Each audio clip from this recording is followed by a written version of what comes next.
Je suis un être de foi. Mais la foi d'abord dans moi-même. Je crois dans la possibilité de rêver et d'agir en sorte que mes rêves se concrétisent.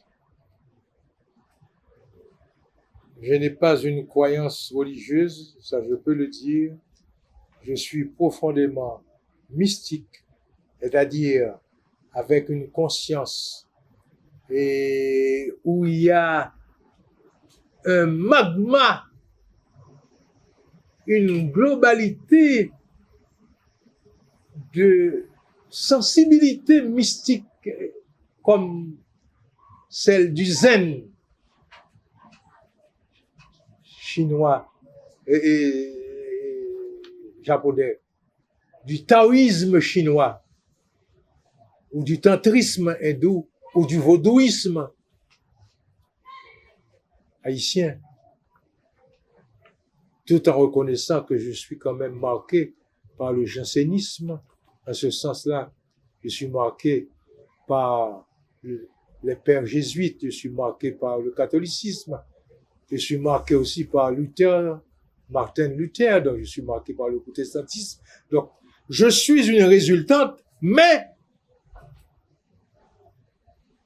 je ne sais pas comment faire passer ce mot. Je ne suis pas une masse informe de tchaka, maï, mêlé avec diri, mêlé avec poids, et ou par contre, qui ça visqueux, qui ça gluant, qui ça glo, qui ça graisse. Je suis le résultat de toute cette culture, car j'ai été un enfant qui a grandi dans un lac vaudou. J'ai été enfant de cœur, donc catholique.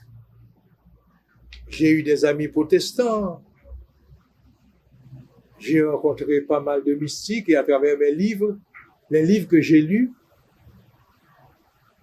je suis marqué par le zen japonais, par le taoïsme, le yin-yang, le taoïsme chinois. Mais ça n'a pas fait de moi un être informe. Je suis Franck Etienne qui croit d'abord à ce que je peux faire à partir de moi-même, à ce qui est possible à partir de ce que je crois, à partir de ma cause. J'ose toujours ma cause. Tant mieux quand ma cause a la possibilité de rejoindre celle des autres. Je suis un vieux de 77 ans presque. Dans 3 mois, j'ai 77 ans.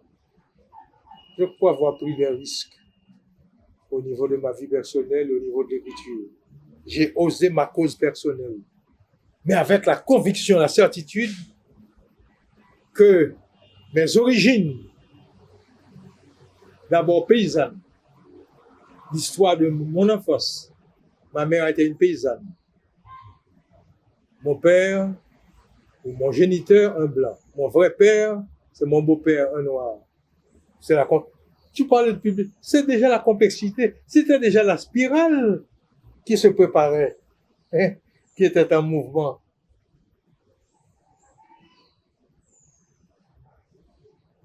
J'ai osé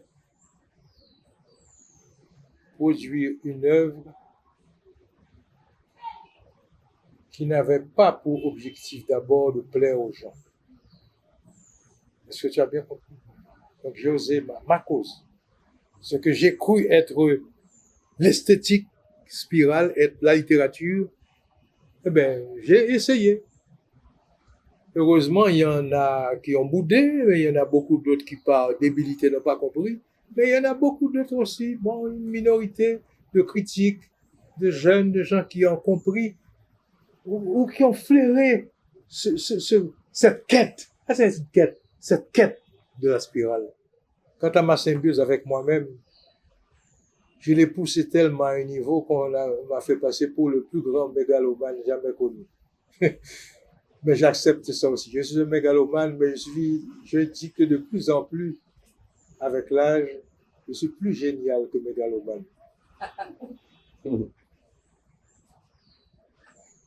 Quand je dis qu'il me reste 7 années à vivre, là, ce serait assez difficile de le développer pour un jeune.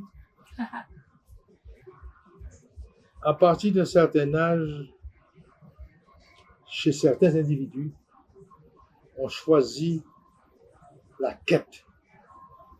Et cette quête initiatrice te permet non seulement à partir du bilan de ta vie personnelle, à partir du présent et à partir aussi de ce qu'on appelle les conditions vitales qui caractérisent l'être humain, de dire moi je n'aimerais pas, il y a des gens qui disent qu'ils aimeraient vivre centenaire, moi je n'aime pas, je n'aimerais pas. Je te réponds carrément, j'aimerais et j'ai choisi, j'ai parlé à Dieu qui est en chacun de nous. Dieu n'est pas en dehors de nous. Dieu est en chacun de nous. Il y en a qui l'oublient trop souvent et qui vont rechercher Dieu dans les temples, dans les églises, que ce soit dans les temples catholiques, chrétiens ou dans les conforts vaudous. Dieu est d'abord en chacun de nous. Et malheur à celui-là qui aura vécu toute sa vie sans avoir découvert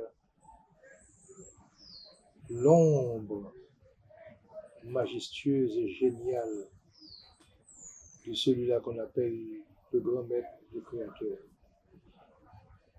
Et quand on le découvre, ou quand on a la, peut-être on n'aura jamais la conviction, hein, quand on a une relative certitude d'avoir frôlé cette ombre majestueuse, on peut entrer en complicité avec elle. Donc Dieu est devenu mon complice en me disant qu'il m'accordera la grâce de ne plus rester au-delà de 84 ans. Vous pouvez me demander pourquoi? C'est parce que j'éprouve une immense angoisse.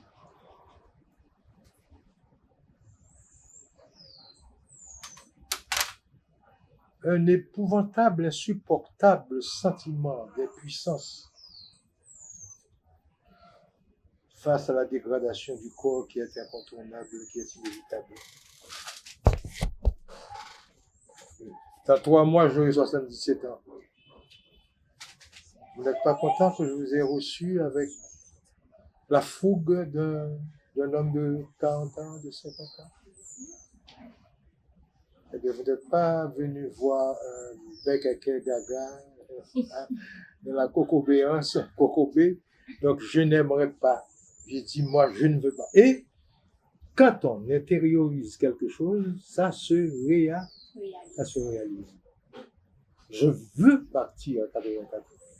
Je ne veux pas rester au-delà pour faire quoi? Pour qu'on me donne plus de poids, plus de riz. Ou bien à ce moment-là que je sois devenu un impotent assis dans une chaise roulante et puis on amènerait les enfants de 15-20 ans voir le vieux Franck Etienne. C'est simplement ça. Je crois que, et comme vous êtes adressé à un créateur, j'ai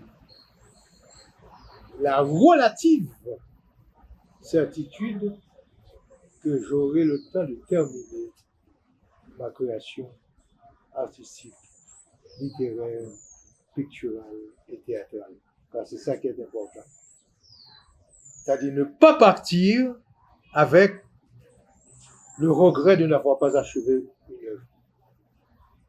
Et c'est maintenant, tout à l'heure, et c'est maintenant que je peux vous le dire, il y en a qui ne l'ont pas compris. Cette boulimie chez moi, ça remonte déjà à 30-40 ans. Pierre-Raymond Dumas le sait. C'est parce que déjà, j'étais habité par cette phobie de l'impuissance. Je déteste l'impuissance. Donc j'ai travaillé au moment où j'avais tout la vigueur physique et intellectuelle, j'ai travaillé comme un monstre, je le sais. Donc, peut-être que ça me permettra de partir sans trop de regrets. Si quelqu'un veut reprendre Franck Etienne, il ne fera que du mimétisme et du caricaturisme. Soyez vous-même, ose ta cause et ta symbiose avec toi-même. Foutant de Franck Etienne, foutant de Césaire, foutant de Jacques Roumain. Toi qui existes maintenant à 23 ans. Fais autre chose et dépasse et Jacques Roumain et Franck Etienne.